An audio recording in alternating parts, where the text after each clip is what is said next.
Buenas noches a todas y a todos, nuevamente agradecidos por su presencia y muy satisfechos por esta aventura en que estamos involucrados la Fundación Vivian Trías, la Fundación Mario Benedetti y la Asociación de Amigos de Eduardo Galeano. Trataré de ser muy telegráfico para transmitir algunas inquietudes que tengo sobre las venas abiertas de América Latina. Fundamentalmente la intención mía es compartir con ustedes la real dimensión que tienen las venas abiertas. Yo no estoy tan convencido de que todo el mundo tenga claridad acerca del lugar que ocupa este libro, de su impacto universal y en el contexto en el que fue escrito. Yo trataré de dar algunas puntadas para ilustrar y tratar de justificar estos planteamientos. Será de manera puntual y desordenada, pero quiero dejar claro algunos puntos. En primer lugar, todo el mundo se asombra de que Eduardo tenía 30 años cuando escribió esta obra. Pero lo que pocos reconocen es la cultura histórica, económica, política que tenía Eduardo ya a los 30 años. Se olvidan que antes de eso ya había producido 2 grandes libros donde mostró su capacidad periodística, como fueron el libro sobre China 64 y el libro sobre Guatemala. O sea, Eduardo no era un improvisado. Ya había pasado por la redacción de Marcha, de Época y lejanamente del Sol. En segundo lugar, no es casual que esta obra tenga millones de ejemplares vendidos en el mundo. No sé si hay 100 o 200 uruguayos que puedan jactarse de que su obra esté circulando en más de 20 idiomas y que sean millones de ejemplares los que tienen vendidos. En el año 2016, el gerente de Siglo XXI decía que ellos ya habían vendido 1 millón de ejemplares. Pero estaban por fuera los ejemplares que se habían vendido en otras editoriales, como Catálogos, El Chanchito, las 2 ediciones que hizo la Udelar acá en Uruguay, más las ediciones que se hicieron en Chile, Perú, Colombia. Y no estoy hablando de todas las venas que circularon de manera clandestina, por ediciones clandestinas, tanto impresas como electrónicas, que siguen circulando fuera de los ámbitos naturales. En tercer lugar, pocos se dan cuenta de este hecho, o pocos lo señalan por lo menos. Las obras de Eduardo fueron publicadas por las grandes editoriales del mundo. O sea, cuando hablamos de Estados Unidos estamos hablando de Monthly Review. Cuando estamos hablando de Francia estamos hablando de Maspero y de Plon, donde salió Las Venas. Estamos hablando de Inaudi y Sperling y Kuffer en Italia, etcétera, etcétera. Y no quiero abundar en este momento acerca de quiénes fueron los traductores. Los traductores fueron los principales traductores de esas casas editoriales. No es el caso, pero quiero que les quede claro esta situación. Dice, y lo dijo muchas veces, que Eduardo que lo escribió en 90 noches, porque mientras tanto tenía sus distintas ocupaciones con las que trataba de sobrevivir. Esto significa que él la escribió después del 3 de septiembre del 70. El 3 de septiembre fue su cumpleaños número 30 y entregó, según dijo él muchas veces, el 31 de diciembre entregó el libro para el concurso de Casa de las Américas en la Embajada de Cuba. Lo que nunca dijo Eduardo fue que ese cumpleaños, que cumplía 30 años, el 3 de septiembre del 70, uno de sus más bellos regalos, más importantes regalos que recibió en su vida, lo recibió 24 horas después. ¿Cuál fue? Fue la elección de Salvador Allende como presidente constitucional de Chile. Y yo creo que ese hecho es un hecho marcante en Las Venas, porque Las Venas no puede ser analizado solamente como un libro escrito en en una campana de cristal donde muchos académicos e intelectuales logran trabajar. Eduardo le puso sangre y vigor. Y yo creo que el punto de partida, esta es una hipótesis mía, lo pone Eduardo a partir de la elección de su amigo y con quien recorrió Chile en la elección del 64 previamente y luego lo hizo en la del 70. Quiero mencionar algunos nombres poco conocidos que hicieron que el libro fuese posible y que el libro estuviese sostenido y garantizada su presencia desde el año 71.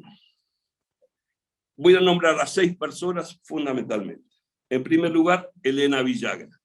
Elena Villagra no participó con Eduardo cuando se escribió el libro, pero sí lo acompañó desde el 75 a lo largo de toda la vida de Eduardo. Y a Elena le debemos todos haber aguantado y sostenido en las peores circunstancias no solo sus vidas, sino también la vigencia de las venas. En segundo lugar, Elena Villagra. En tercer lugar, Elena Villagra. En cuarto lugar, don Arnaldo Orfila Reinaldo. Cuando Eduardo volvía de Cuba, después de no haber ganado el concurso de testimonio, don Arnaldo decidió publicar el libro en México. Y lo logra publicar en julio del 71. Al año siguiente, en el 72, don Arnaldo le escribe una carta a Eduardo disculpándose por el poco dinero que le estaba enviando como derechos de autor porque el libro había prosperado no mucho hasta ese momento. En el año 73 aparece la tercera edición del libro, la primera impresión en la República Argentina. ¿Quién es el responsable de eso?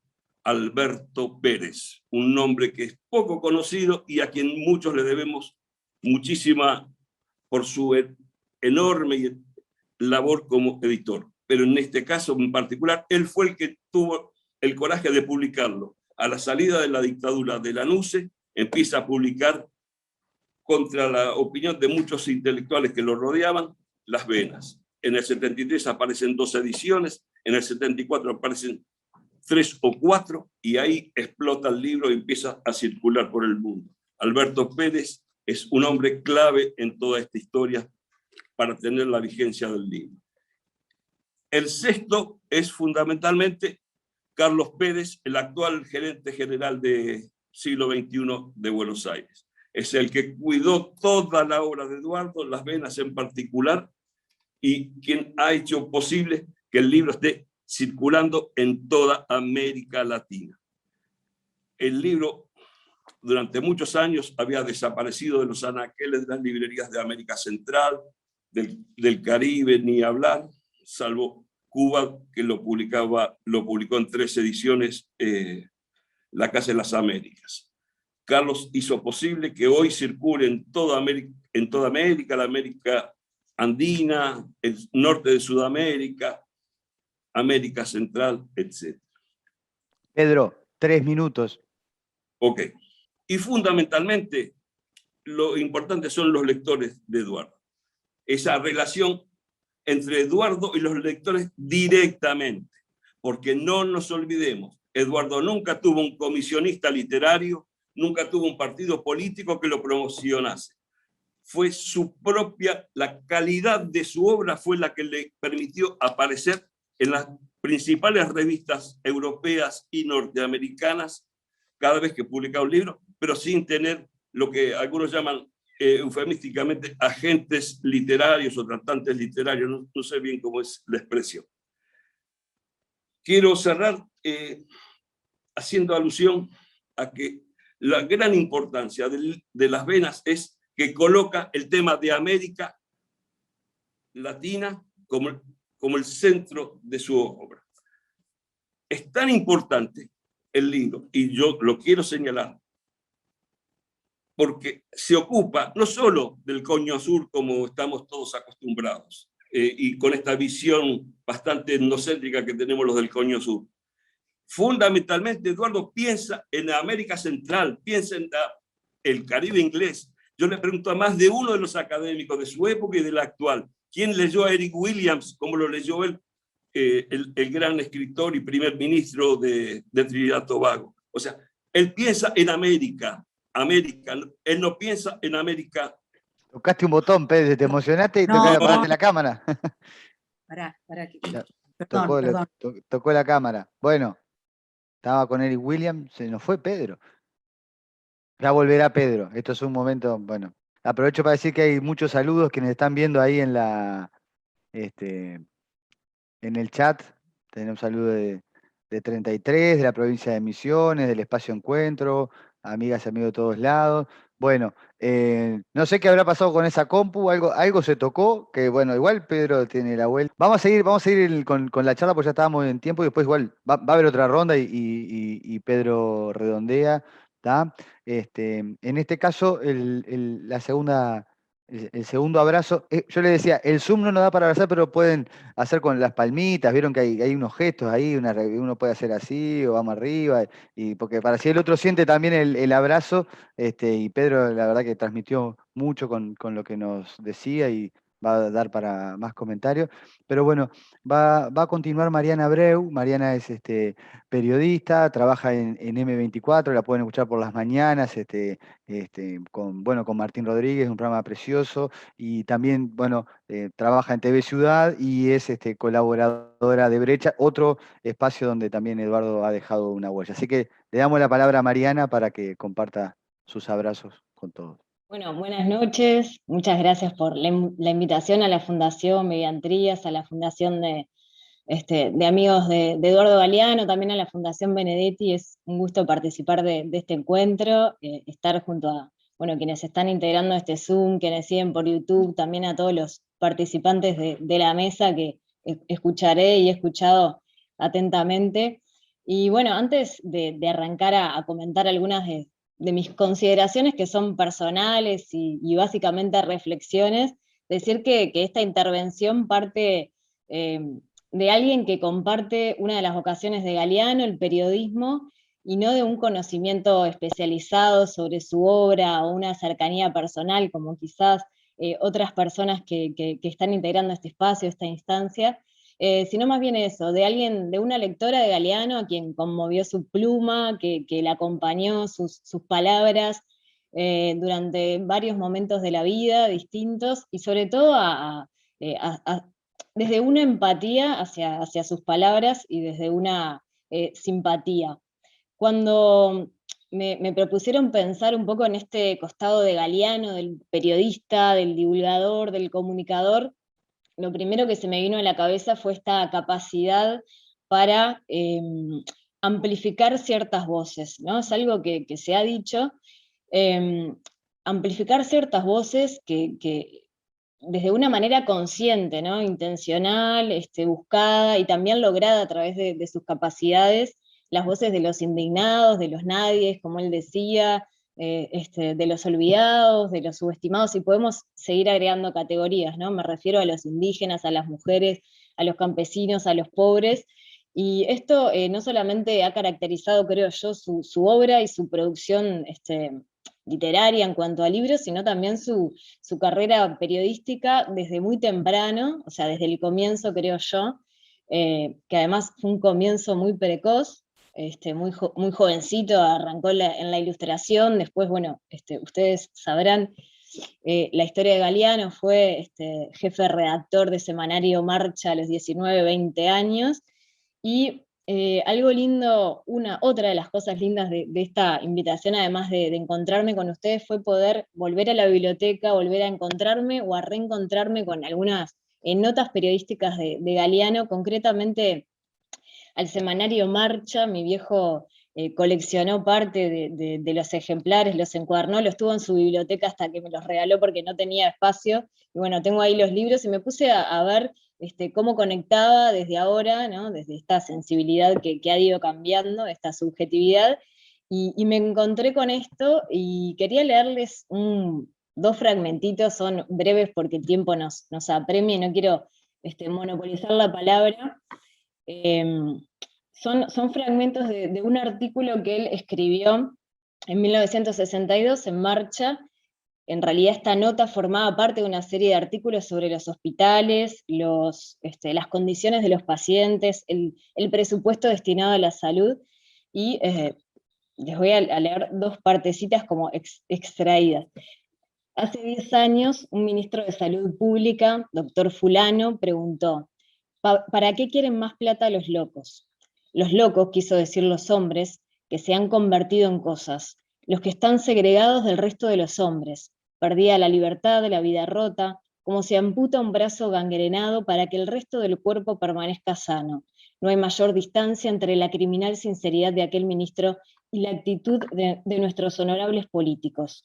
Salvo en verano, los médicos entran al Vilar de sobre todo, para protegerse del frío del hielo que penetra a través de las ventanas sin vidrio o con los vidrios rotos.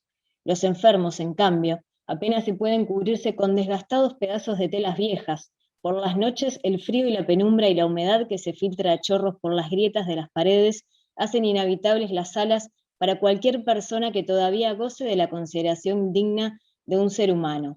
Pero se trata no más que de locos, archivados en los hospitales, como objetos inservibles para que la sociedad de los normales pueda seguir su curso de progreso en armonía y sin trastornos.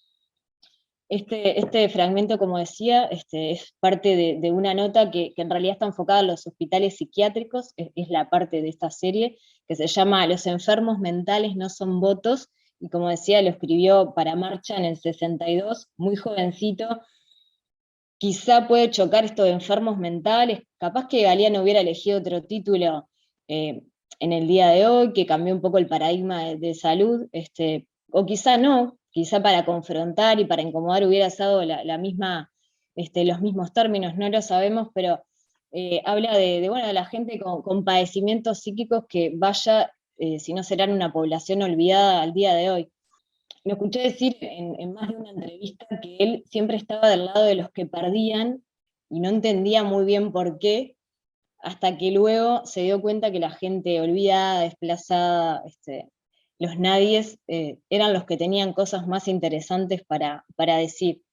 Bueno, eso desde el periodismo inspira bastante porque bueno, esa empatía quizás falta en el periodismo de hoy, esa empatía aparte con humanidad, ¿no? Digamos, amplificar estas voces desde un lugar de la dignidad de las personas, no de la subestimación o de ponerse como por encima de esas voces. Y bueno, esto era uno de los aspectos que me parece relevante que caracterizó a la obra de Galeano y también al periodismo. Después, se va muy rápido el tiempo. Biché algunas entrevistas y entre ellas, en relación a esto de los olvidados, se me ocurrió mencionar la del Che Guevara, ¿no? En los 60, cuando él era ministro de Industria, como la contracara, un referente, alguien a quien él admiraba y además no ocultaba su admiración. Él se sinceraba con su subjetividad, ¿no? Desde dónde se paraba. Eso también le trajo muchos cuestionamientos, algunos no lo ven con buenos ojos, en el periodismo me refiero, pero bueno, en esta entrevista al Che Guevara lo vuelve humano, ¿no? Al referente, al líder, al referente mundial, lo vuelve humano a través de anécdotas, de cosas sencillas, de la cotidianidad de gestos de él, cuando le mira la lapicera, Vic, el lápiz, dice Galeano Vic, como un intruso en el diálogo, entonces Galeano lo guarda, y después se interrumpe la entrevista por parte de un subordinado del Che para decirle que lo están esperando para jugar una partida de ajedrez, y el Che cómo se va a perder el campeonato de ajedrez, y bueno, me parece que también tenía eso de acercar a personajes lejanos a la gente. Después, por otra parte, también decir que como estos pasajes narrativos, como los que leí, está la información dura y las cifras que él da en las notas, ¿no? En estas notas de los hospitales psiquiátricos, él hablaba de porcentajes de enfermos, de camas, de presupuesto, porque él destacaba esto de la rigurosidad, de la responsabilidad del oficio, no se queda solamente en lo ilustrativo, en lo narrativo, o sea, le ponía cara a todas esas cifras, y eso, hay que tener habilidad también para poder hacerlo.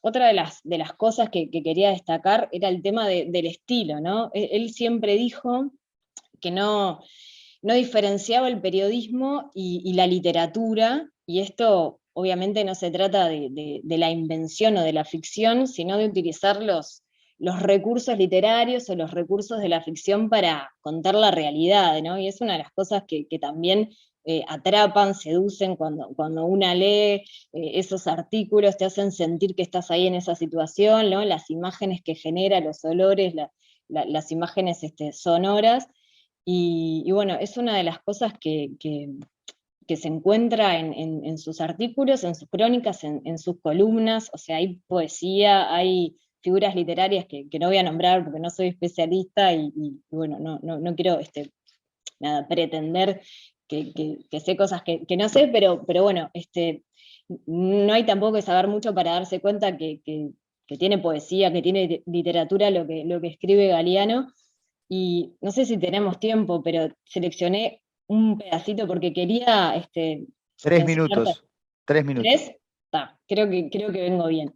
Seleccioné una parte de otra publicación y otro tiempo, ¿no? Semanario Brecha, bueno, uno de los fundadores junto a otros escritores y periodistas, cuando escribe una columna, cuando vuelve Juan Gelman a Argentina, a Buenos Aires, después de muchos años de exilio, él escribe una columna que se llama Bienvenido, y solo les quiero leer el remate, que además los remates de Galeano, tanto en los libros, ¿no? y en las notas, es algo que se nota que hay mucho esfuerzo ahí, ¿no? Los remates concluyentes, los remates a veces hasta con moralejas, ¿no? Que a algunos tampoco les gusta del todo, pero bueno, este remate, en relación a lo que decía de lo literario en sus escritos, me pareció como súper ilustrativo, y es de Brecha, 1988, y dice así: es seguro que habrá más penas y olvido, bastante mandan todavía con democracia y todo los que tanto mandaron,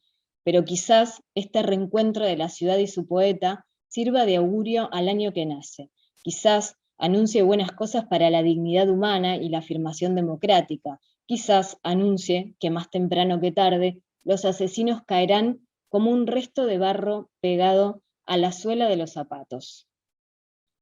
Ese cierre con esa imagen, esa línea, ¿no? Esa metáfora del barro pegado a la suela de los zapatos, como tan simple, pero tan, como ilustrativa y tan al centro de lo que quiere expresar, me parece ilustrativa, valga la redundancia. Y por último, ya cierro, cuando a veces desde el periodismo, bueno, o en general, hay esos ciertos referentes, ¿no? Esas voces que una va a consultar porque siempre tienen algo interesante para decir, por su bagaje cultural, por su mundo interior rico, por su experiencia, por lo que sea. Sabes que siempre te van a rendir, que siempre te van a decir algo interesante de algún tema, y creo que Galeano entraba en esa categoría, ¿no? Creo que en estos más de 6 años que pasaron desde que no está, se siente la falta de su voz, y quizá a ustedes les ha pasado de pensar, bueno, ¿qué pensaría Galeano sobre tal o cual asunto, ¿no? ¿Qué diría en tal situación? Pienso en la pandemia, ¿no? ¿Qué hubiera dicho Galeano de la pandemia, que evidenció tantas cosas de un sistema que sabíamos que estaba mal, que tenía cosas que él había denunciado, pero que se hicieron más evidentes? ¿Qué hubiera escrito en la pandemia? ¿Qué hubiera dicho al ver explotar la marcha del 8M en 18 de julio de las mujeres, alzando la voz? ¿Qué hubiera dicho de esta tercera planta de celulosa que se quiere hacer en el país? Nada, me refiero a su capacidad de incomodar a personas de diferente ideología, a hacer pensar, ¿no? Esa voz crítica, pero también firme, o sea, firme en sus convicciones, y también libre, ¿no? Libre, como también decían los compañeros, libre pensador, libre para pararse y enunciar sus inquietudes o reflexiones. Gracias. Bueno, emocionante, Mariana. Yo me puse unas lágrimas, hay que poner, porque aparte en el chat hay muchos saludos de todos lados, esto se ha llenado, va a haber muchos abrazos. Prometemos que hay una segunda ronda abierta para más comentarios, saludos. Simplemente enganchando con esto, este cierre de Mariana, vamos a dar paso a la participación especial de Ezequiel Fernández Mur, que fue también, bueno, es un periodista argentino especializado en deportes, con libros muy valiosos, amigo de Eduardo, que no pudo estar con nosotros porque hoy, después de la pandemia, volvía a su programa radial que se llama Era por abajo porque dice que tenía que haber definido por abajo Eduardo Palacios en la final contra Alemania y la tiró por arriba del arco. Bueno, no importa, pero Ezequiel Fernández Mur nos compartió un video donde van a ver que, bueno, hay una sintonía muy, muy fuerte con esto que mencionaba Mariana. Les pido un segundo porque tengo que compartir en la pantalla el video. Deme 2 segunditos que lo compartimos y lo vemos. Esperen, acá lo voy a abrir porque él nos mandó el videíto y lo tengo en la compu. Cuando salga el video, le voy a dar a compartir pantalla. Todo esto tiene su jeite, pero va a andar, ¿eh? Que le voy a poner compartir audio, así ustedes también lo escuchan. Y le damos play. Hola, soy Ezequiel Fernández Murs, periodista argentino. Primero, muchas gracias por la invitación, para recordarlo al gran Eduardo.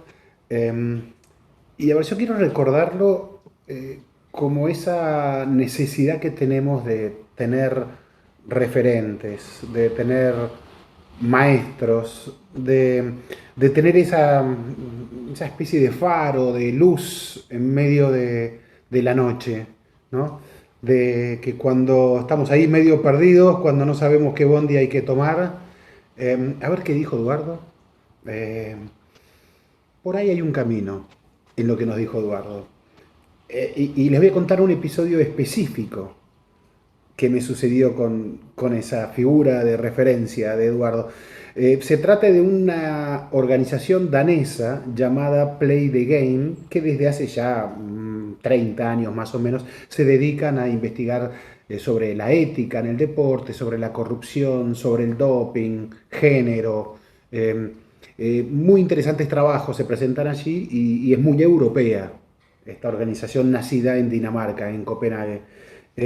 Bueno, resulta que yo a Eduardo lo había conocido antes, cuando él escribió A Sol y Sombra, Alguien de Hacer con mi nombre, y él quería charlar conmigo porque estaba preparando el libro, y a partir de allí nació el vínculo y la amistad. Pero en 2002, yo andaba ahí medio perdido por la vida, sin saber qué bondi había que tomar, y me enteré de esta organización danesa Play the Game, que organizaba uno de sus congresos, bueno, y pedía que presentaran ponencias para quienes quisieran viajar y hablar allí. Me interesó ir allí. Pedían un tema, muy bien, les presento un tema que quería hablar, y pedían ellos referencias. A quién dábamos como una referencia nuestra, y al meterme en la página de la organización veo que en el discurso inaugural de 1997 ellos habían invitado a Eduardo Galeano. Y claro, yo ya lo conocía a Eduardo, con lo cual le mangué a Eduardo si me hacía una cartita de referencia, y como siempre Eduardo fue muy generoso, se excedió, y bueno, y allí fui yo a Dinamarca. Terminé yendo como 6, 7, no sé, 8 o 9 veces a los congresos de Play the Game. Y a ver, a mí me suele gustar incomodar a los pensamientos cuando los veo excesivamente políticamente correctos, ¿no? Y ustedes saben, los daneses, tal vez ellos todavía arrastran cierta culpa de la depredación de los vikingos y quieren salvar al mundo, etcétera, etcétera. Y yo se los decía habitualmente esto a mis amigos daneses, por esa permanente vocación de querer salvar al mundo. Y me inspiré en Eduardo cuando, por ejemplo, me tocó ir al Congreso de Coventry en Inglaterra, hablarles de fair play. Yo, un argentino, la mano de Dios, qué difícil, ¿qué le digo a los ingleses yo del fair play? Eduardo, en esa ponencia inaugural del año 97, les había dicho textual: el norte y el sur jamás se miden en igualdad de condiciones, ni en el fútbol ni en nada, por muy democrático que el mundo diga ser. Bien, era una buena referencia. Entonces allí fui yo con una ponencia sobre todos los intentos de mano de Dios que habían hecho los jugadores ingleses en distintas competencias. La mayoría de esos intentos fracasados, porque ninguno de estos jugadores ingleses pudo elevar la estafa a nivel de arte, como lo había dicho Diego en México. Y la verdad, fue un placer para mí poder decirle a los amigos ingleses, inventores del fair play, que la trampa podía ser arte, que el fútbol podía ser trampa, y que poder ser Dios o el diablo, o ser Dios y el diablo al mismo tiempo, era una de las posibilidades que nos daba el fútbol. Sucede que esta gente de Play the Game se ocupa del deporte, exclusivamente del deporte. Ya les dije, el deporte como raza, el deporte como corrupción, el deporte como género, etc. Y entonces a veces en esa mira tan focalizada que se tienen en el deporte, parece ser como que el deporte es el culpable de todos los males en el mundo, de todas las injusticias e inequidades que vemos en la tierra, ¿no? Y si algo Eduardo me dejó siempre claro, es que se puede cuestionar a los Avalanche y amar a los Maradona, es decir, amar al fútbol. Entonces, volví a lo que dijo Eduardo a los europeos cuando le invitaron a inaugurar Play the Game en el 97. Textual: ¿qué pasión popular no es objeto de manipulación? Eso se lo preguntó Eduardo a un congreso donde había sociólogos, médicos, intelectuales, periodistas, la mayoría de ellos muy escandalizados por la marcha del deporte, por cómo estaba la corrupción en el deporte, porque lo veían demasiado puro y noble a ese mundo, o lo pretendían demasiado puro y noble a ese mundo. Y siguió preguntándoles Eduardo: ¿existe algo que no sea negocio? Y pese a todo, les decía Eduardo, seguimos celebrando el fútbol porque las emociones colectivas se hacen fiesta compartida o compartido naufragio, y existen sin dar explicaciones ni pedir disculpas.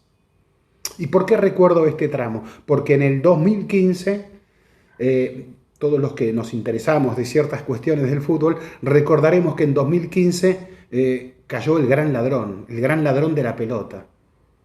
¿Recuerdan la redada del FBI al hotel suizo Bar-o-Lac? Donde los ejecutivos de la FIFA estaban ahí en una reunión previa en ese hotel suizo 5 estrellas muy confortables para reelegirse una vez más y aprobar balances, etcétera, etcétera, y cayó el FBI. ¿Recuerdan? Sábanas blancas para tapar la salida de los dirigentes, algo insólito, inédito en la historia del fútbol y muy celebrado por mucha gente, especialmente por los amigos de Play the Game. Estaban exultantes. Había un congreso ese mismo año, apenas meses después de la redada, estaba el congreso de Play the Game. Y ellos estaban felices. Por fin alguien que hizo justicia con el fútbol, con la corrupción que había en el fútbol. Por fin la FIFA va presa. Este era el pensamiento casi generalizado allí en el congreso de los europeos de Play the Game. Y yo lo volví a recordar a Eduardo. Al fin y al cabo, él me había recomendado a esta gente casi 20 años atrás. Y me tocaba mi ponencia en ese Play the Game exultante porque la FIFA estaba presa. Sabemos el viejo dicho de que a caballo regalado no se le miran los dientes, ¿no? Pero sucede que aquí el regalo venía del norte. ¿Y cómo no mirarle los dientes? ¿Desde cuándo? Al gran país del norte, me preguntaba yo, le interesó la ética y la decencia del fútbol, si al fútbol ni siquiera le dicen fútbol. A lo que voy, no podía estar tan feliz como mis buenos amigos europeos. Y entonces yo recordé en mi ponencia que yo venía de la misma parte del mundo de la que venía Eduardo Galeano, quien había abierto justamente los congresos de Play the Game en 1997. Y que en esta parte del mundo de donde venía Galeano y de donde también vengo yo, aprendimos a desconfiar si el que nos hace el regalo es el FBI. Mis buenos amigos alemanes, daneses, ingleses, me miraban, ay, Ezequiel, qué antiimperialismo infantil, era lo que yo leía de sus miradas. Me lo decían con simpatía, claro, porque me quieren. Y yo solamente pensaba en Eduardo. Pensaba en que seguro Eduardo me estaba escuchando, me hacía un guiño cómplice y se cagaba de risa. Les mando un abrazo muy grande y seguiremos recordándolo al gran Eduardo. Gracias por invitarme a participar con ustedes. Bueno, siguen las emociones esto. Le mando un saludo enorme a Ezequiel y bueno, les recomendamos a todos que si tienen alguna otra cosa que hacer otro viernes, pueden sintonizarlo, el programa. Vieron que ahora se escucha, como hay que sintonizar, mejor hablar de Mariana, de mañana a las 8, que es precioso también y tiene muy lindas entrevistas. Y Ezequiel Fernández Mur tiene un programa esperen que les digo bien, porque así también le mandamos el saludo como corresponde, ¿no? Ezequiel tiene el programa en Radio de la Ciudad de Buenos Aires, AM 1110 de Argentina. Uno lo busca por internet y puede estar. Pero bueno, vamos a ir con los abrazos. Esto da para mucho y vayan mirando el chat que hay muchos más comentarios. Ahora vamos a pasar a Nagui Marsilia, que bueno, Nagui, ella se presenta como madre de 4, historiadora, bueno, por supuesto secretaria académica de la Fundación Vivian Trías e integrante de la Asociación de Amigos de Eduardo Galeano. No sé en qué compu anda Nagui, porque estaba en la misma compu, estaban desde la fundación con Pedro. Sé que se volvió a conectar esa compu, pero bueno, dice Raquel Sierra, porque Raquel es la secretaria administrativa de la fundación que les prestó. Yo les cuento a los que se integraron un poquito después. Teníamos problema de conexión con YouTube y el iPhone y el iPad, y yo ya no entiendo mucho de esto. Al final Raquel le prestó y ahí está Nagui, así que dale vos adelante, Nagui. Bueno, no me vas a interrumpir, voy a tomar 13 minutos porque no me gustan los números pares, así que... Bueno, no me mandonees, que yo te interrumpo igual, dale. Listo. Bueno, en mayo de 1976, Eduardo Galeano viaja a Ayala, provincia de Jujuy, al norte de Argentina, a encontrarse con su amigo Héctor Tizón, que había vuelto de Europa. Allá no fue feliz, nos aclara Galeano. Ha vuelto a Ayala, estas son horas duras, pero él está seguro de parecerse a la tierra que pisa. Allí, en interminables caminatas, conversan de infinitas cosas, entre ellas del asedio y la censura a Crisis, la revista que Galeano dirigía en Buenos Aires. Al día siguiente, Tizón lo despierta con la trágica noticia. Habían asesinado a Michelini y a Gutiérrez Ruiz. 2 meses antes, un golpe de Estado había derrocado al presidente María Estela Martínez de Perón, desatando una cacería terrorista. 2 meses después, Eduardo y Elena deben desarmar la vida, meterla en una valija y partir hacia el exilio. América mata, América expulsa. Recordarán cómo comienza aquel artículo de Rodolfo Kusch en el 61, cuando se sube a la iglesia de Santa Ana del Cusco, se experimenta la fatiga de un largo peregrinaje, etc. Traigo a colación a Kusch porque muestra sin pudor, descarnadamente, el divorcio de las Américas. Y nos preguntamos, dice él, aunque entremos en la iglesia de Santa Ana como quien se refugia en ella, siempre nos quedamos con la sensación de que afuera ha quedado el otro. Y decimos nosotros, ¿qué es el otro? Lo otro es lo que huele, es el mendigo que nos persigue en la calle y una vieja quechua que hable y que no le entendemos nada, es una aversión irresistible e irreprimible que solo sentimos en el Cusco, dice Kusch, no solo ahí, en toda América, hasta el punto que nos atrevemos a hablar de un hedor de América. A ese hedor contraponemos nuestra extrema pulcritud, la pulcritud del inmigrante, la pulcritud citadina, una pulcritud que nos da un cierto sentido de seguridad. ¿Por qué la aversión? Porque tenemos un miedo irracional a ser nosotros mismos hediondos, ese miedo que nos pierda en lo monstruoso indígena, en lo tenebrosamente vital. No es casualidad, pienso, que Galeano haya citado este pasaje de Marx en el inicio de Días y Noches de Amor y de Guerra. En la historia como en la naturaleza, la podredumbre es el laboratorio de la vida. América hiede.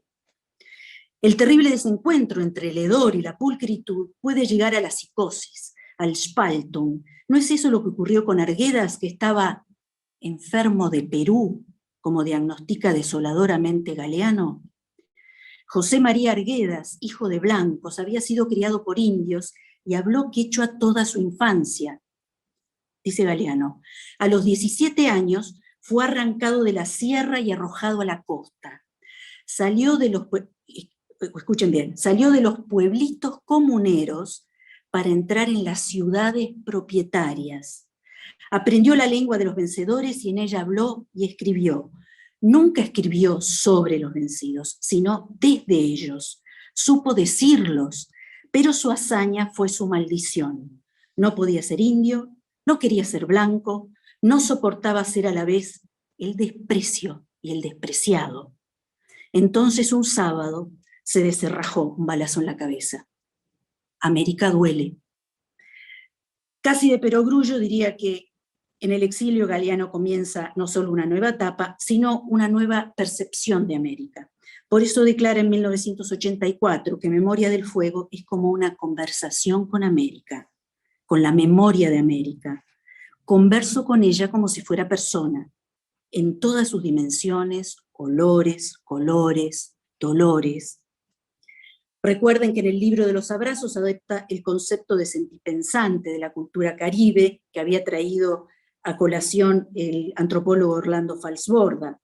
En aquel pasaje Galeano dice, la educación nos descuartiza, nos enseñan a divorciar el alma del cuerpo y la razón del corazón.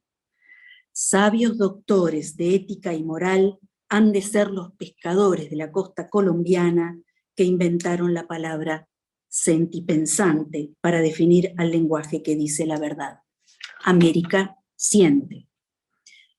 Para los Gununa, cuna de mi Patagonia natal, su idioma, Yahuch, es el idioma de los paisanos. El Yahuch es el puente que permite entrar en la relación recíproca y concreta en las entidades tutelares y con los seres y energías de nuestro mundo. Es por medio del Yahuch que entendemos el sistema de signos y simbologías que hacen a nuestra cultura y cosmovisión. Para los guaraníes, en medio de las tinieblas primigenias y antes de existir la tierra, el primer padre Ñamandú creó aquello que sería el fundamento del lenguaje humano e hizo que formara parte de su propia divinidad.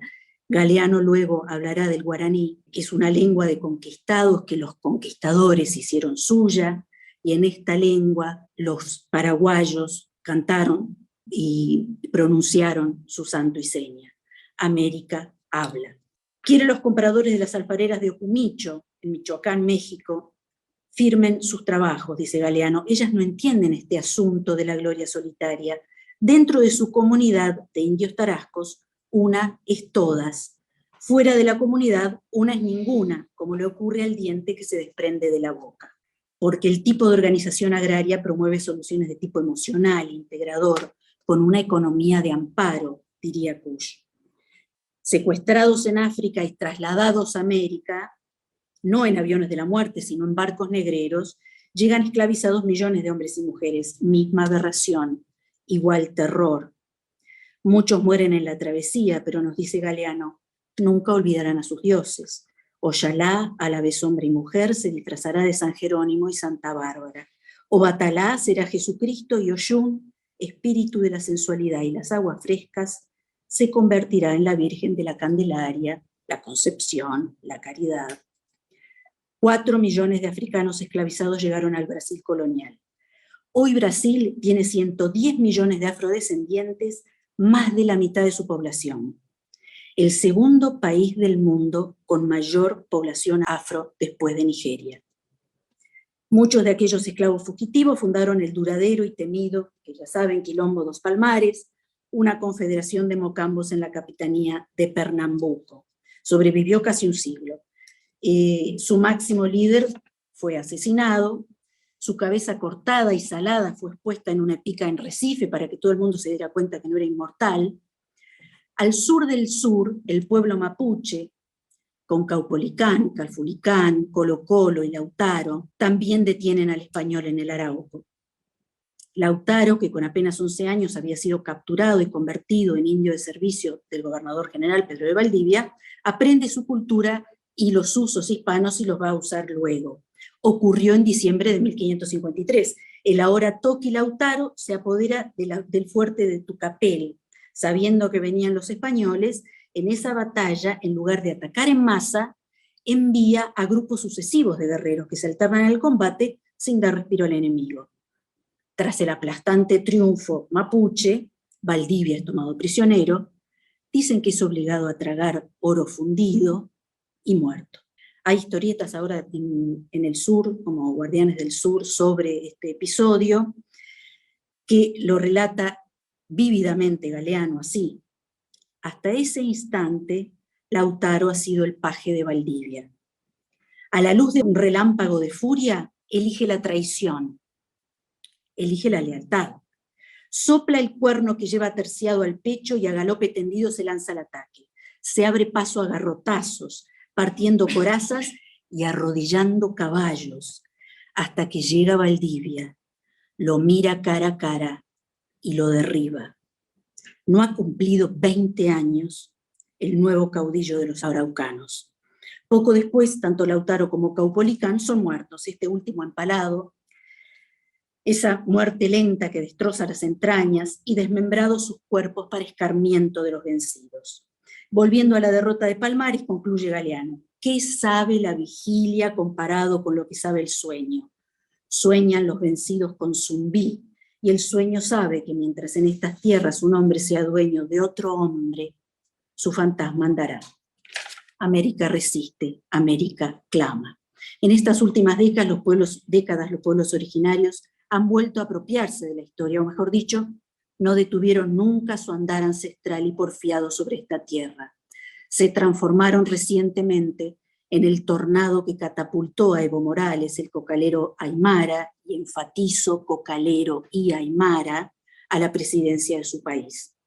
La academia, de espaldas a este continente, mirando y abrevando siempre en Europa y Estados Unidos, metida en su pulcra ciudadela, ha empezado a girar sobre sus talones. El ruido ensordecedor de América la ha despertado a la incómoda amorfia del continente, a lo tenebroso, a lo siniestro, a una hibridación de saberes, desdibujar fronteras entre ciencia y no ciencia. Casi como metáfora diría: lo indígena ha dejado de ser folclore y su arte dejó de ser artesanía. Se multiplican ejemplos de este nuevo enfoque en muchas universidades que voy a eliminar, porque América despierta. Tanto despierta, se despereza y anda, que sacude a otros dormidos o distraídos. Huachugar decía en el reciente seminario por los 50 años de las venas que hizo el Laudelar, que los académicos han despreciado a Eduardo. Eduardo no integra los programas de literatura, ni de historia, ni de economía en la Academia Uruguaya, y sin embargo, Galeano atravesó todos los sectores de audiencias posibles, audiencias heterogéneas.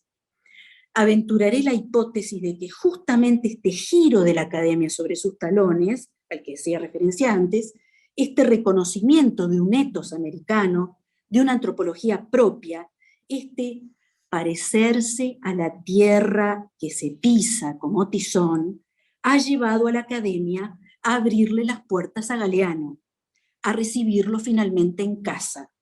Muy demorada, pero bienvenida iniciativa. Porque Galeano representa, sin duda, el hedor y el caleidoscopio de América. Muchas gracias. No fueron 13, lo siento, Nagui, fueron 12 minutos. Fue espectacular el uso del tiempo, una maravilla de citas y recorrido. Lo vimos ahí, sigue Pedro ahora. Pedro, pará.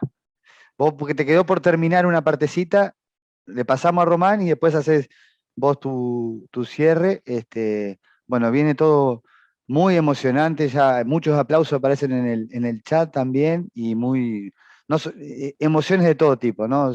Bueno, como decías vos, Nagui, solo paso un aviso y un saludo a Chugar, que la verdad que esa ponencia es preciosa, y todos los que estén interesados, está en YouTube de la UDELAR, todo el seminario sobre los 50 años, que bueno, a Román yo lo conocí ahí, que lo vamos a presentar ahora, mirándolo, exponiendo, y una cosa, ahora en algunos cursos académicos Galeano está, nosotros con varios profes de formación docente y en la UDELAR trabajamos Galeano. Y Carlito Machado y Vivian Tría, y están.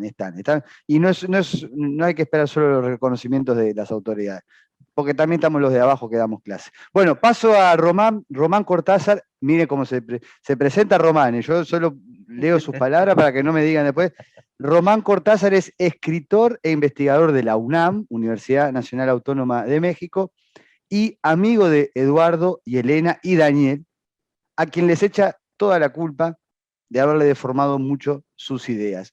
Eso dice él. Vean lo que son las ideas de Román y después ven si les parece que tienen culpa o no. Bueno, hola, buenas noches a todos allá en Montevideo, a todo el mundo y bueno, a quien quiera que nos escuche.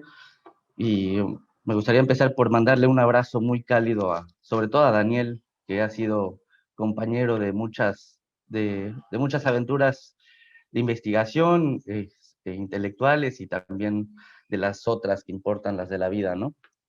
Bueno, a mí me gustaría arrimarles un poquito la imagen de cómo se forma Eduardo Galeano.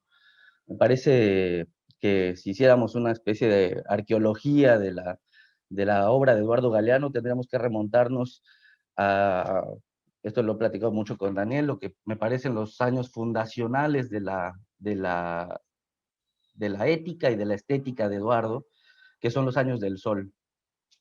Tendríamos que abrevar en algo que no lo digo yo, lo decían los intelectuales de su tiempo, los grandes escritores de su tiempo, los periodistas de su tiempo, que Galeano era sobre todo un portento de precocidad. Como portento de precocidad lo define Carlos Real de Azúa, por ejemplo, de gran ensayista uruguayo, ¿no?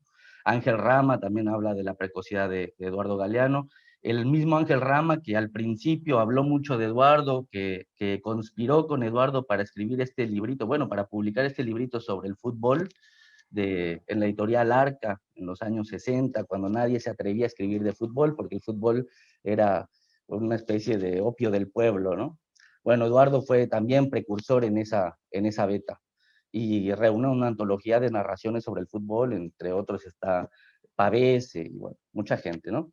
Pero Galeano fundamentalmente se educa, y esto me parece necesario decirlo, se educa en la casa del pueblo. Cuando los partidos de izquierda eran de izquierda en los hechos y no digamos, en la demagogia política, ¿no? Galeano tenemos que puntualizar primero que él estudió hasta primero secundaria y abandonó los estudios por muchas razones personales y familiares.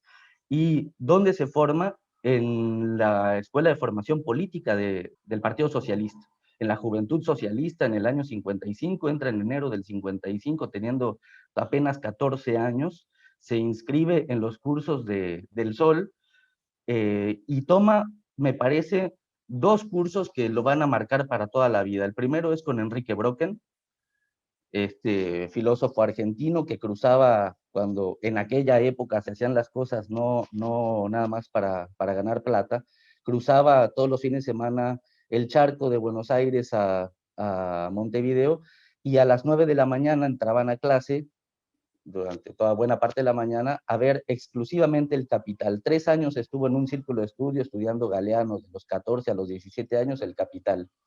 Menuda empresa. Y también se forma allí, no nada más con Enrique Brocken, que me parecía muy importante en su formación, pero más decisiva es la figura de Vivian Trías. Con Vivian Trías, Eduardo llega a las conclusiones más importantes de su vida. Y me parece que es muy importante que la Fundación Vivian Trías haga este homenaje para un escritor, un pensador. Bueno, odiaría que le dijeran intelectual o pensador, estaría ahora haciendo muecas, y seguramente me estaría escribiendo luego que me dejara de joder, pero se forma de esa manera y es un vicio que adquirió toda la vida.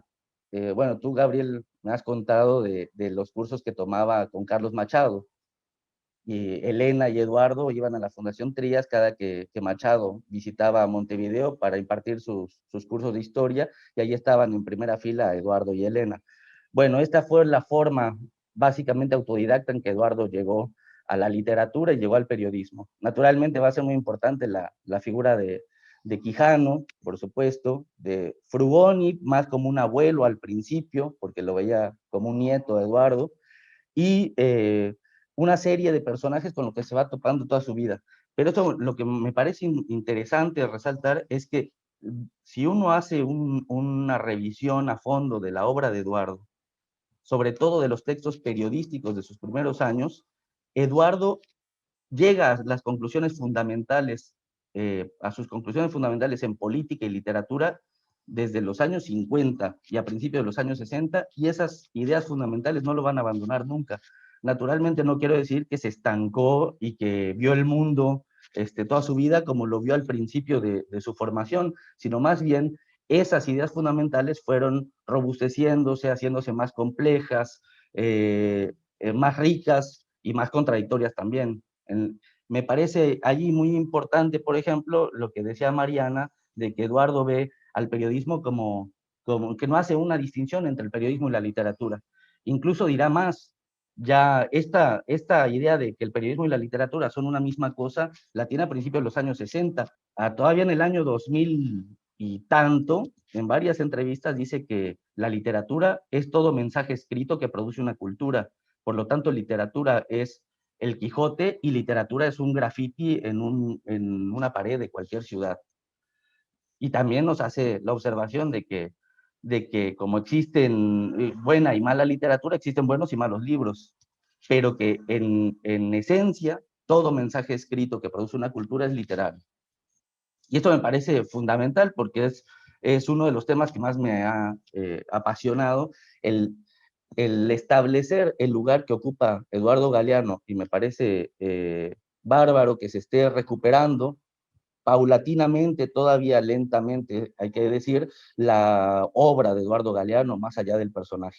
En algún lugar del trabajo que hice en la UNAM, decía que Galeano es hijo de Borges, y esto causa mucha comezón a una buena parte de la academia, porque nadie se imagina que Borges y Galeano tengan alguna relación, pero la tienen en el fondo, porque Borges escribe también desde un lugar periférico, y esto no lo digo yo, lo dice Piglia, y bueno, no vamos a abundar en eso, o abundaremos en las siguientes rondas si se da. Esta línea que plantea Ángel Rama entre Borges y Rodolfo Walsh, por ejemplo, la viene a completar Eduardo Galeano con una forma de ver la literatura, y que me parece que hay que decir una y otra vez. La principal aportación de Galeano, además de la poesía que está entreverada en su narración, es la idea de que el escritor debe rehacer su lenguaje, y él lo dice de otra manera, mucho más hermosa, debe abrir bien las orejas para poder escribir mejor. El escritor es el que mejor oye, el mejor oidor de historias. Luego las vuelve a contar el escritor. Y aquí lo que Galeano nos está planteando es qué lugar ocupa el escritor en la sociedad. Este tema que es viejísimo, Galeano lo lleva a su visión más radical al plantear que el escritor escribe para quien no sabe leer. Dice, yo escribo para los que no saben leer, para los que están en el fondo al final de la cola. Y si no saben leer, y esto dice, y esta es la pregunta que hacen los intelectuales y los escritores de derecha, acusando falsamente a Galeano de demagogo, si no saben leer, ¿para qué se escribe para esos no lectores? Bueno, se escribe para ellos porque de alguna manera el escritor está tratando, como decía también Mariana, de replantearse qué historias son válidas, qué es lo que hay que contar. Galeano, cuando cuenta el mundo de los nadies, cuando cuenta el mundo de los derrotados, de los humillados, aparentemente, no aparentemente, esencialmente lo que está haciendo es replantearse la función de la literatura, porque él es periodista, pero a la vez, porque es periodista, es escritor. Y replanteándose la función de la literatura, se está preguntando en voz alta, ¿para quién escribe un escritor? ¿Para sí mismo? Bueno, esto Eduardo lo dijo muchas veces, y hay unas polémicas deliciosas, unos artículos preciosos también sobre Onetti, por ejemplo, cuando decía que Onetti, que arrojado en su cama, postrado en su cama, que él escribía para sí mismo, y entonces Galeano le decía, bueno, pues no escribas nunca más. picando al viejo, ¿no? O mándate el libro para ti mismo, lo mandas en un sobre, te lo mandas por correo y le pones tu propia dirección para que te llegue a ti mismo, ya que escribes para ti. Y el viejo se ponía como loco, furibundo. Bueno, de alguna manera lo que está diciendo Galeano es que no estamos solos, que escribimos siempre para alguien más. Y entonces, ¿con quién alguien más cuenta Eduardo? Cuenta con los que nunca se ha escuchado su voz, ni en la literatura, ni en la historia, ni en la cultura, que son los desposeídos, los humillados. Por eso lo que decía Mariana, lo quiero resaltar, que es, en esa entrevista que cita Mariana, dice Eduardo, literalmente, yo desde muy joven me di cuenta de que los humillados, los derrotados, los desposeídos, eran los únicos que tenían algo interesante que decir. Y eso me parece precioso, porque lo que nos está diciendo Eduardo es, ¿para quién vamos a escribir? Y para quién vamos a escribir, que parecería una pelotudez estar replanteándolo a estas alturas, me parece fundamental, sobre todo a la luz de la literatura que se produce hoy en día, que se escribe hoy en día, donde el escritor vuelve, parte también del neoliberalismo, vuelve a la ciudad letrada, escribe para una comunidad muy pequeña que se aplaude y se soba el lomo porque todos escriben maravillosamente, y de alguna manera se ha vuelto a volver una élite la cultura. Eso tiene que ver con un montón de cosas. Ha corrido mucha historia de los años 70 para acá, pero bueno, lo que quisiera resaltar es que Eduardo pertenece a una época en la que, más allá de su sensibilidad, que es indudable, de su calidad literaria, había una postura ética de la literatura.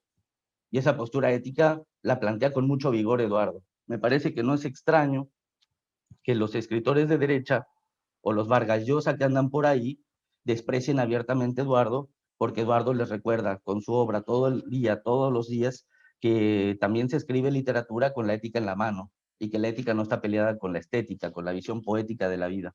Y que justamente escarbar en el mundo de los despreciados nos permite encontrar aquello que me parece hermoso en Manuel Escorza, y que también lo dice Rodolfo Walsh, y que también lo observó Galeano, que la realidad es mágica, que el mundo es mágico, que el mundo es delirante, y que el escritor, y aquí me gustaría recordar a García Márquez en un muy lindo ensayo, el escritor en América casi solo se ha tenido que conformar con copiar la realidad, con transcribirla, porque la realidad en América ha rebasado por mucho a la ficción, ha vencido a la ficción. Y Eduardo me parece que, entre muchas cosas, y a esto le ayudó su olfato periodístico, se dio cuenta antes que mucha gente de las cosas que iban a suceder en los años venideros, de las discusiones que se iban a dar en los años venideros. Por ejemplo, hace rato hablaba Daniel de las venas abiertas. Bueno, las venas abiertas, las intuiciones fundamentales de las venas abiertas las tuvo Eduardo 8, 5, 6 años antes de escribir Las venas. Y esto, a la hora de revisar el archivo, que es maravilloso y que desgraciadamente nadie se toma la molestia de consultar el archivo del Sol y de época, salta a la vista.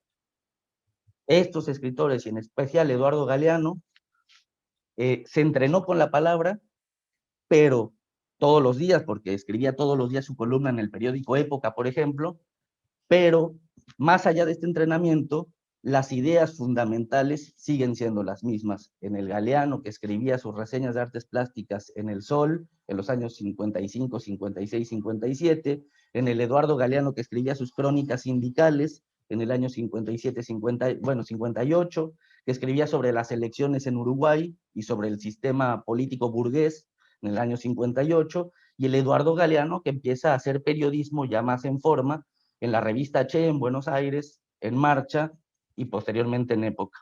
Entonces, lo que como un primer escarceo con estas ideas, me gustaría dejar planteado que Eduardo, sobre todo, es un escritor que de alguna manera podríamos decir que estaba completo, que se había completado muy tempranamente, que buena parte de su obra está contenida desde el año 55 al 65, y que después simplemente fue enriqueciendo su propia obra con nuevas discusiones, con nuevos debates y con nuevos sucesos históricos.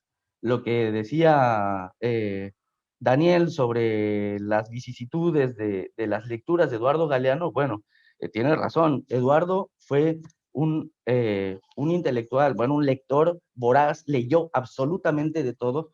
Yo ahí me topé creo que en la Gaceta de la Universidad, en una época, la verdad no recuerdo, que Galeano leía, por ejemplo, los comunicados o las publicaciones que hacía la Embajada de Cuba y la Embajada de Estados Unidos en Uruguay. Pasaba por unos boletines que publicaban las embajadas para fundamentar un montón de cosas. Es decir, leía a los historiadores de su tiempo, igual leía a Franz Fanon, igual leía a los periodistas de su tiempo, e igual leía los boletines de prensa de cualquier cosa, de fútbol, de boletines de la UNESCO.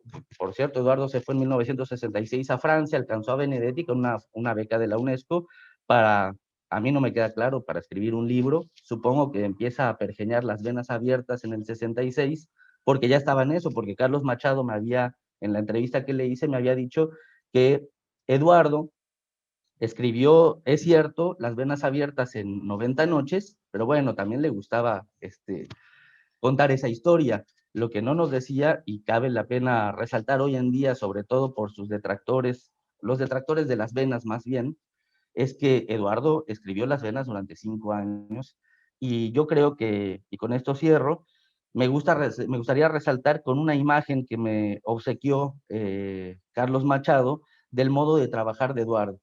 Dice que en su departamento, en 18 de julio, cuando vivía con su segunda mujer, con Graciela Berro, y estaban los niños corriendo por ahí en el departamento, Eduardo se sentaba en el comedor a trabajar sus lecturas y sus conceptos fundamentales con Carlos Machado.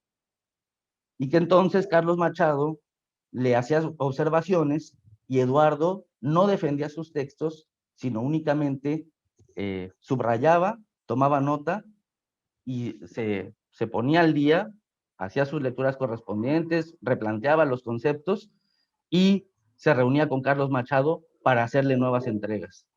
Es decir, esta humildad de Eduardo me parece digna de resaltar, porque la humildad del escritor y del periodista que está al servicio de la palabra y del conocimiento. Y esto la academia, me parece que muy mezquinamente, hasta el día de hoy, le sigue negando a Eduardo, a partir de una ignorancia terrible sobre la obra de Eduardo, esta capacidad de decir y esta capacidad de aportar conocimiento y sobre todo de divulgar conocimiento, no en el lenguaje cifrado de las élites, incluidas las intelectuales y las literarias, sino pensando siempre en el destinatario principal de su obra, que eran aquellos que no saben escribir, ni que no saben leer. Terminaría con eso, Gabriel, y bueno, marca pauta para seguir más adelante discutiendo, ¿no? Bueno, charlando más. Hay aplausos por todos lados. Nos falta un efecto de sonido, de abrazos y aplausos y de revivir y repensar cosas. Muy, muy bueno, todo, la verdad. Hay más mensajes, yo no quiero, porque me imagino, todos tenemos muchas cosas para decir, pero también esto de los tiempos y del Zoom y de que sea eficaz para todos. Yo lo que les iba a proponer, realmente muy emocionante todo, era darle unos minutitos a Pedro Daniel, que se le cortó la compu para que termine. Leemos los mensajes y hacemos una segunda ronda con los expositores.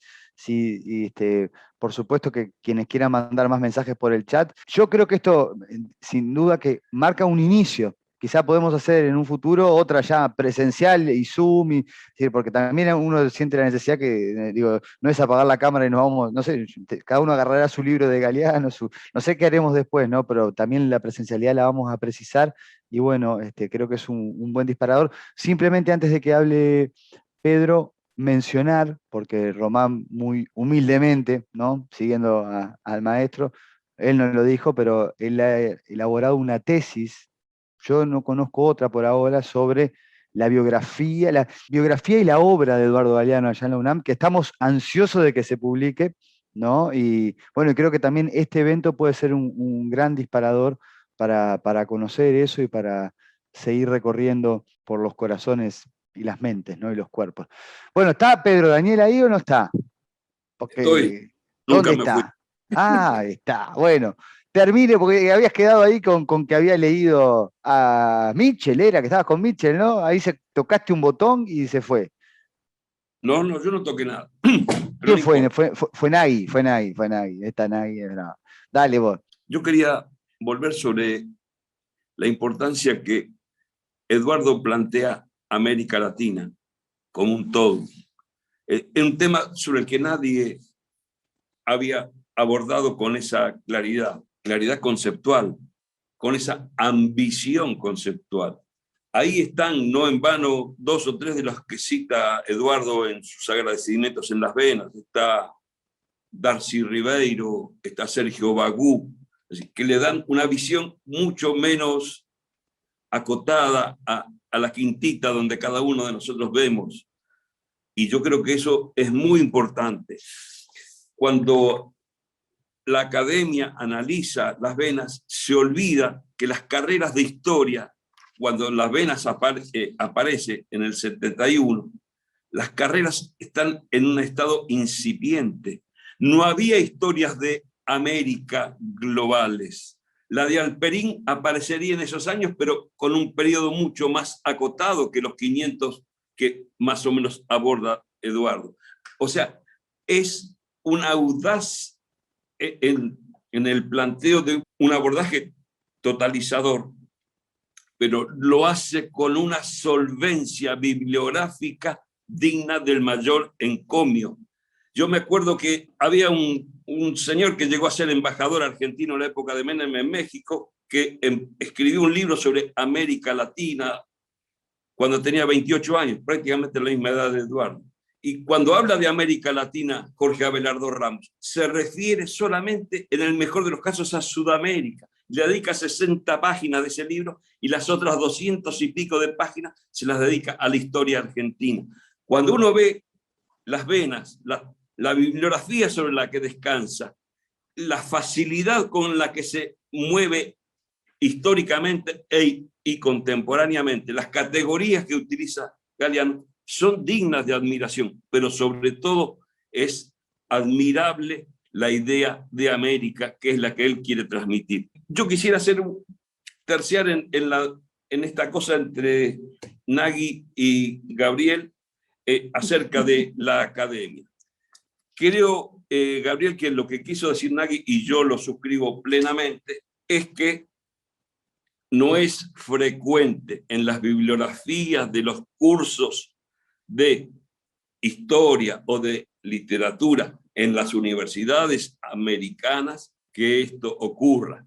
Yo te desafío a que revisemos los contenidos, donde aparece Eduardo Galeano en la bibliografía de todos aquellos académicos que participaron en el seminario de la UDELAR. Porque acá sí discrepo, en este caso con Nagy. Una cosa es estudiar como un conejillo de indias a Galeano o a su obra o a Las Venas, y otra cosa es utilizarlo como una fuente de información y de análisis y una fuente de referencia.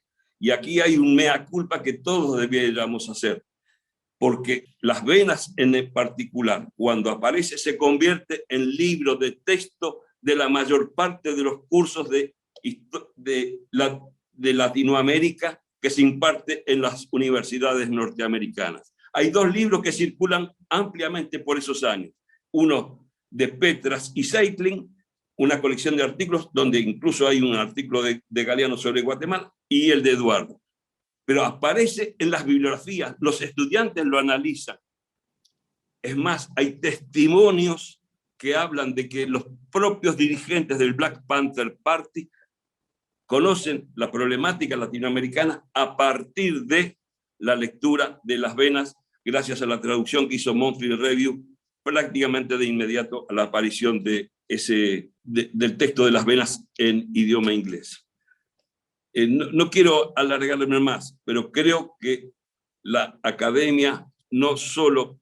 Ahora, quiero decirles una cosa. Los que conocieron a Galeano saben perfectamente que a él no le preocupaba su relación con la academia, si se ocupaban de él o se dejaban de ocupar de él. Él vivió tranquilamente, más preocupado con llegar a la gente. Y de ahí que en los últimos años Son importantes los libros de Eduardo, pero también son aquellos, entre comillas, recitales multitudinarios que hacía Eduardo en toda América Latina. Y todas las entrevistas y los programas de televisión, etc. O sea, hubo una comunicación de Eduardo y sus lectores y su gente sin ningún tipo de mediación, sino que se construyó un vínculo afectivo, intelectual, único en un personaje en nuestra América. Y yo quiero volver al principio, y a lo que yo me quiero referir es que algún día, tal vez, quién sabe, se admita la importancia que Eduardo Galeano tuvo en todos estos años. Y no en vano se sigue leyendo este libro gracias al esfuerzo de Carlos Díaz actualmente en siglo XXI, pero no solo como un libro, sino en la integridad de la obra de Eduardo. Gracias, Gabriel. Quedó un tema ahí picando en el centro que después podemos retomar, que lo de Galeano y la academia, pero esto es un momento más amplio para el recuerdo y para muchas cosas.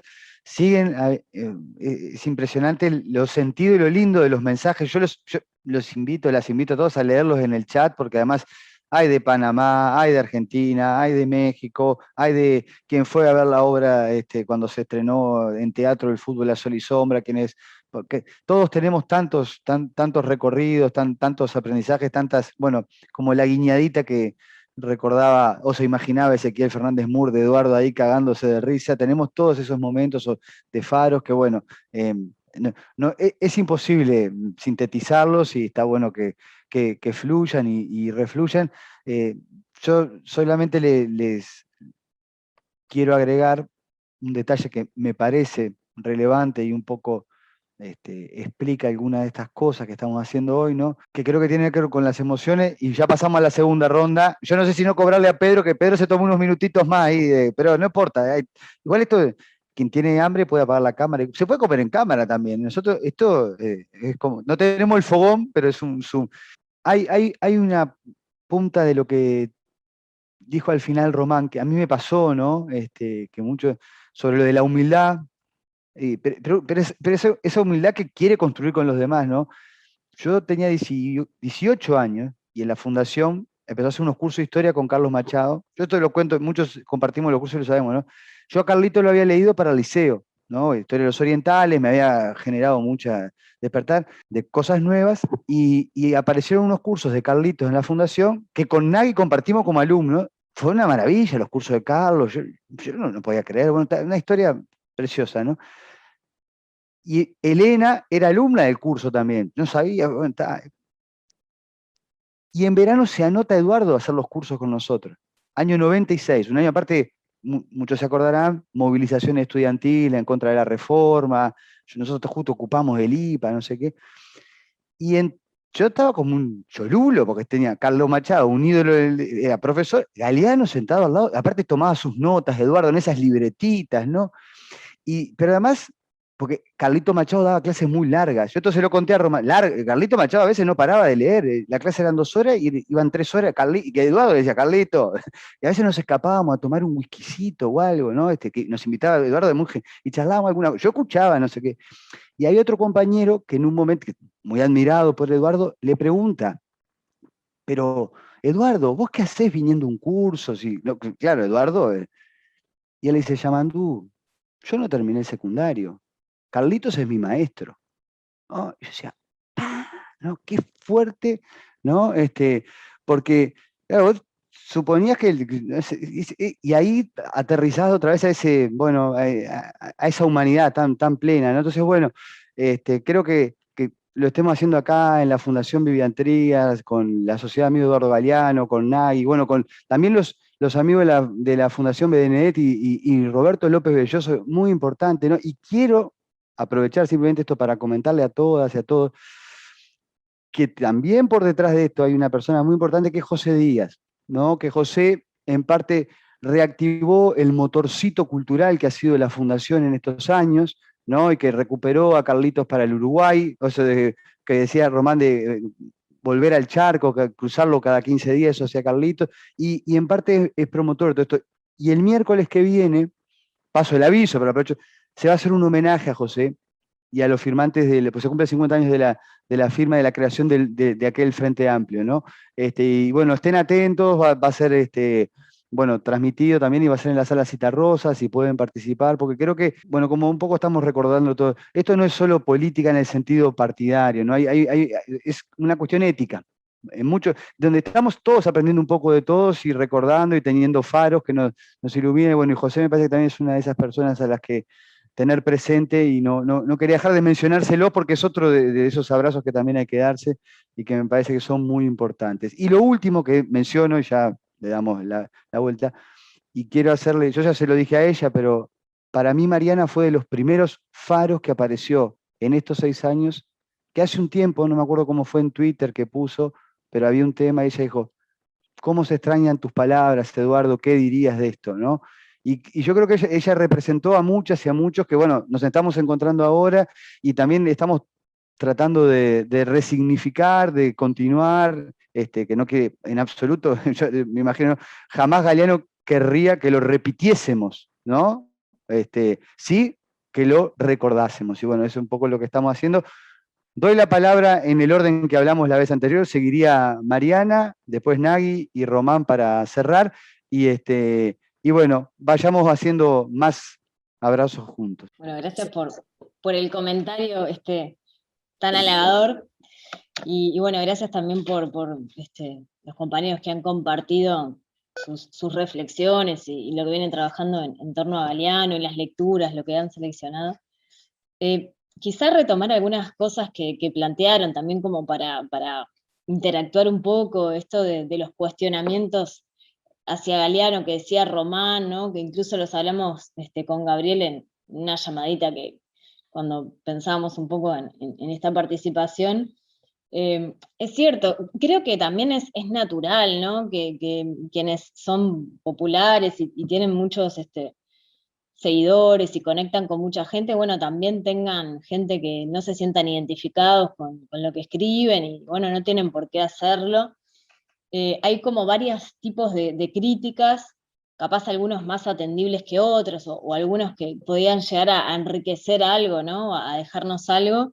Y hay una crítica que se repite por parte de algunas personas, pero sobre todo por parte de algunas personas de la cultura también, que es esto de encontrar en algunos como pasajes de Galeano, textos en particular, como cierta simplificación de la realidad, ¿no? Se ha puesto como de esta manera. Y bueno, yo me preguntaba, además de que hay que ver un poco, no porque haya que hacerlo como un deber, sino porque me parece que es más enriquecedor ver a la persona y al creador, al periodista en su contexto, en su dimensión total, y además en sus momentos históricos.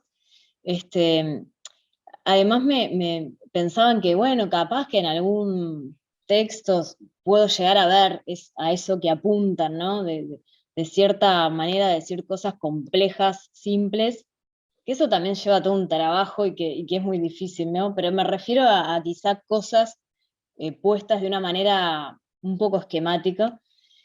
Y yo me preguntaba, ¿no? Quizá había que decir ciertas cosas de esa manera para que llegaran a tanta gente, porque creo que también uno de los grandes méritos de Galeano es cómo pudo conectar con tanta gente, ¿no? Cómo pudo conmover a tanta gente en Uruguay, en América Latina, en el mundo, cómo los jóvenes se sienten identificados con esas cosas que escribió hace tanto tiempo, ¿no? Como esto, por ejemplo, lo que compartíamos con relación a esta crónica del Hospital Vilardebó, cómo sigue estando vigente, cómo a veces, esto lo leí, creo que lo decía Pedro en alguna nota, cómo los jóvenes a veces comparten alguna frase de Galeano para condensar un pensamiento, ¿no?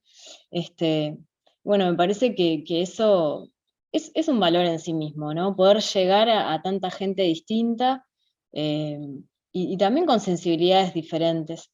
Y después sobre algo también retomando que no recuerdo quién decía en esto de sus oratorias y cómo llegaba también a la gente en sus charlas o en la entrevista o en lo que fuere, cómo también el rol de comunicador, divulgador, trascendía lo escrito, la palabra escrita, ¿no? Cómo ese poder de seducción en cuanto a que te atrapaba cuando lo escuchabas hablar, cómo utilizaba los silencios, ¿no? Cómo utilizaba los gestos, cómo contaba las anécdotas, ¿no? Que quién pudiera contarlas de esa manera, como de esa manera tan seductora y desinhibida, ¿no? Y darse el lugar para poner la cara, para hacer la pausa. Me parece que también sus facetas de comunicador, bueno, también con los dibujos.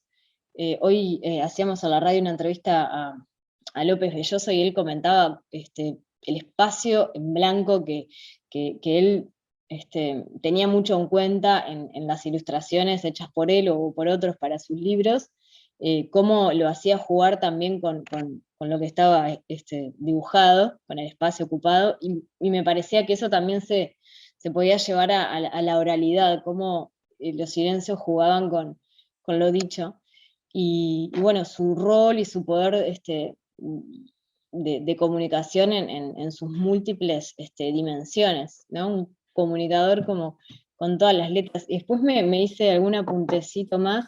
Esto también que lo de lo sentipensante, a mí también es un término que me gusta mucho y concuerdo en esta división tan arbitraria que nos han inculcado de la razón por un lado, ¿no? Y el corazón por el otro.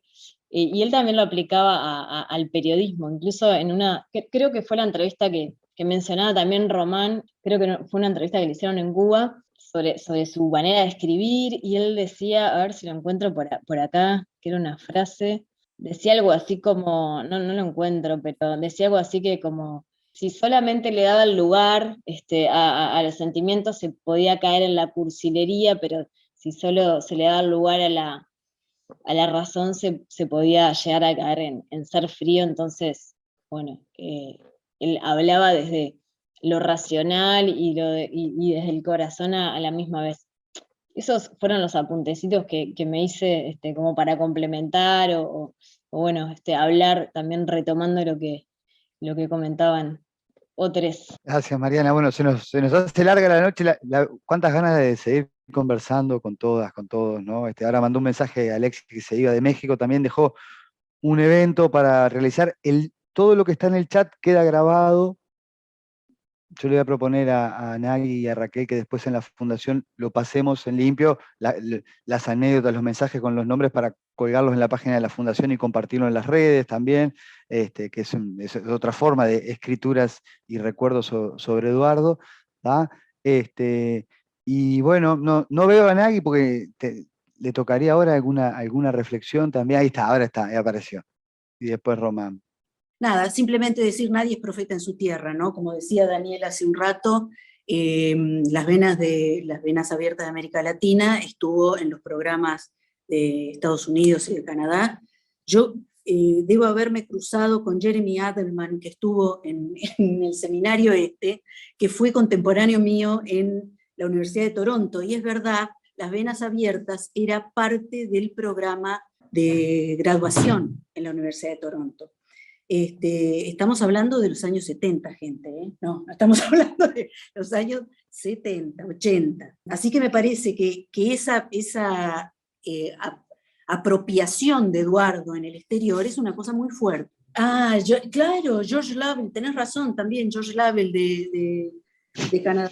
Pero una cosa interesantísima que ocurrió también en ese seminario de Laudelar, porque hay que poner las cosas como deben ser, un comentario de Marina Cultelli, que decía que ella estuvo en la selva amazónica en Colombia, en la comunidad de los Camenzá, no sé si se pronunciará así, y dice, estuve allí a fines del siglo pasado, y Las Venas era el único libro que leían los indígenas de esa comunidad. A ver, es así como muy impresionante.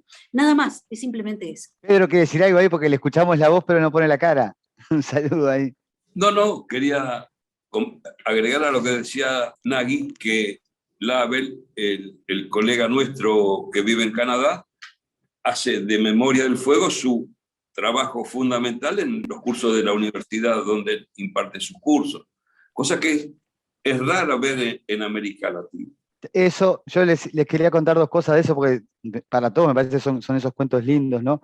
Hace poquito, mandando el aviso de la actividad, me escribió Laura Mota, que estaba con Daniel Martínez en Estados Unidos, con una de sus hijas, y ella estaba por un evento de educación, ahora, hace poquito, estos días, en Nueva York. Justo en el evento de educación había un pedagogo turco, y ella le mostró el aviso y dice, Galeano, dice, nosotros lo usamos en Turquía para trabajar en secundario América Latina, ¿no? Entonces, porque esas cosas son notables como siguen pasando hasta el día de hoy, ¿no? Es decir, y salió hace nada la cantidad de traducciones, lo que vos decías, Pedro, ¿no? Es decir, el libro uruguayo más traducido.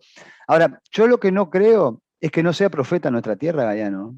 Si hay galeaneros y galeaneras, más que habrá de todos lados, y turcos, y yanquis, y canadienses, pero como les uruguayes, y por eso, yo cuando entré a la universidad, yo hace 20 años que clase en la universidad, cuando entré en historia, pasaba un poco lo que ustedes decían. A veces venías con un planteo y decían, eso es Galeano, lo decían con desprecio. Todos esos estaban en el seminario de la otra vez. Y hoy lo estudian, lo contó muy bien a Sugar, más que, ¿no? Hay un proceso, ¿no? Quizá Eduardo llegó mucho más a otros y a otros, y le está llegando, ¿no? Ahora creo que hasta el texto que nos leyó Nagui, ¿no? Es decir, esas miradas de América Latina desde la academia en Uruguay se están produciendo muchísimo más. Ahora hay una historia regional, miradas muy complementarias que permiten incorporar de otra manera a Eduardo, ¿no? Y eso creo que es un avance. Y además pensemos otra cosa, ¿no? ¿A qué le llamamos la academia? ¿Cuánta difusión ha tenido Eduardo en escuelas y liceos? ¿Cuánta? ¿No? Si no, no se vendería tanto. Y eso me parece que también es un punto donde hoy en día también, yo lo veo en las clases en magisterio y en facultad, tenemos muchos más estudiantes que vienen de sectores que leyeron a Galeano en la escuela. Entonces, hay no sé cuántos son los ciclos de los mayas, Román, esto sabe mucho, 52 años, ¿no? Bueno, creo que está dando vuelta la Tierra otra vez y nos está posicionando en un ciclo de Galeano. Pero bueno, es para seguir con tanta cosa. Le dejamos el cierre a nuestro... Ya está de noche, Román, ¿eh? Se hizo de noche allá, ¿no? Pero bueno, él está en verano, está en México, pero bueno, podemos cerrar con él. Cerraría con una carta que cito en este texto que mencionas, y es una carta muy breve y muy en la vena de lo que se ha comentado, ¿no? Que Eduardo abrió bien las orejas para entender mejor que nadie la lengua de los sencillos. Y me parece eso, que es su principal mérito, que además sabe trabajar esa lengua de los sencillos, la escucha bien, la asimila y sabe hablar en ese mismo idioma, ¿no? Bueno, la carta me parece interesante porque además, haciendo un trabajo de archivo, lo que después se donó Elena Villagra, a quien vale la pena siempre recordar, y hablaba Daniel, y vale la pena decirlo, Elena es fundamental en la obra de Eduardo Galeano del 75 a la fecha. Ese estilo Eduardo, como lo llama Elena, como luego lo recuerda Roberto López Belloso, es un estilo excepcional, único, en la medida en la que siempre que leemos un texto similar, pensamos que es un texto estilo Galeano, y eso ya es una marca literaria, ¿no? Cuando leemos un texto de Borges sabemos que es un texto de Borges, cuando leemos un texto de Kafka sabemos que es un texto de Kafka, y cuando leemos uno de Galeano es reconocible que es un texto de estirpe galeanística. Entonces, bueno, haciendo el trabajo de ordenamiento del archivo personal de Eduardo, que luego donó Elena a la universidad, el archivo Eduardo Galeano de Elena Villagra, nos topamos junto con las cartas que no vienen a cuento de escritores, de intelectuales, amigos de Eduardo. Él guardaba celosamente en una carpeta las cartas de los lectores, y especialmente de los niños. Y esto me parece bellísimo.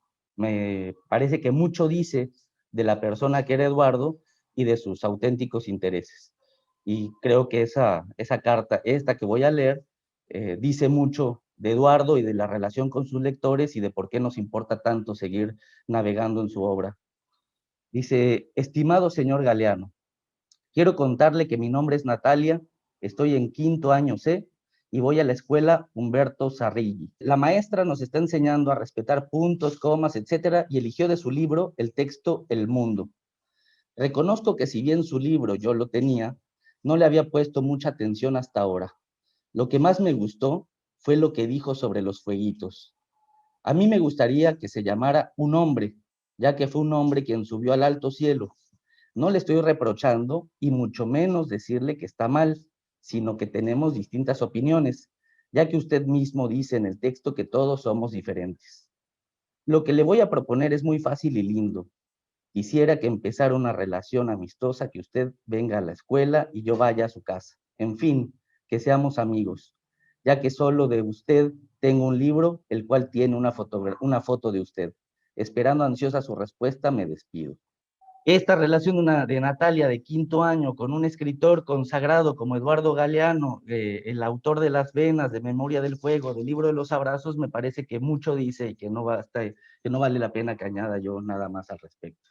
Y bueno, darle las gracias a todo mundo y buenas noches. Formalmente cerramos la actividad. Creo que todos venimos sintiendo muchas cosas y pensando más. Simplemente voy a recordar, y si quieren, por supuesto, algunos, pero ya liberemos a Mariana, a Román, a Pedro, a Nagui, liberémoslo.